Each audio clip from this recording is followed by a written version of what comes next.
Viva Africa! Viva Africa! Viva Africa! Pakaipa, sei não sei hoje não sei que assim singa sei que.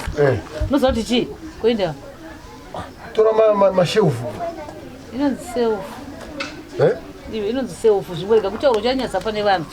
Uzoita nei akanenda yakaitika kwanda ndaenda kunamoko.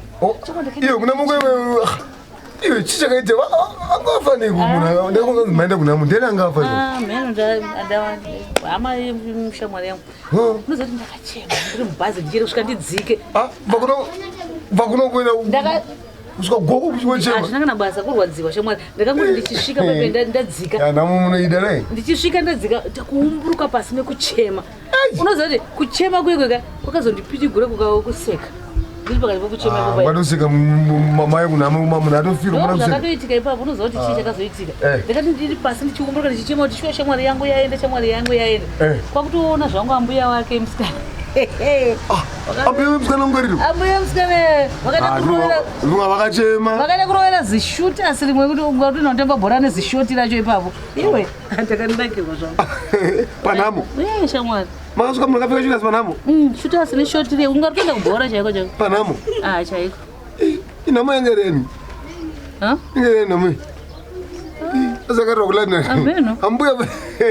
Saka makaramba muchema. Ndakabva ndaseka zvangu ndatosiyana nazvo. Mukadzoka. Samama westa mari bhazi kunona mashutazi. Kuona ngochiziva ine iwe. Zvakaoma. Ndada kuita business manje izvozvo. Zvongogara dzikubatsira. Mabusiness amunoita vanhu vechikadzi aya ka. Shuwa ndatoita. Madam yangu inoita business yaudhenu. Business? Iwe. Serious? But manje dzodzi manje madam yangu boss haidi kubuda pachena. Koinda? Haidi kubuda pachena. Vanenge business vanenge vanoita but vanenge vasoda undudzo. Zvinoitika kati ungadzanotangawo zvake zvanotanga takachiviga viga wozongoti wozongobudisa pachena.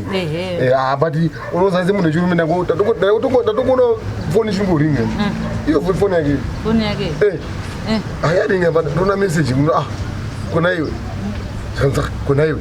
Kombudzi yachiri kweli. Yakanyora bani. Ati kona iwe. Kombudzi yachiri kweli. Kwazanga kuita business yembudzi. Wakaputirwa wena. Wakaputirwa. Saudati mtamu mwarara maoneke mbudzi. Aiwa wakaputirwa chomwe. Hapana mbudzi yari iraba message. Inzwa iwe. Ona matuma hatsi tuvataso after message. Wazati ndine rudo nembudzi iyo. Chiteera zvanokutaurira. Anditika ndoda kuti andikona namba idzi. Ari kudzora namba idzi. Dzakanyorwa zita rechikadzi kai.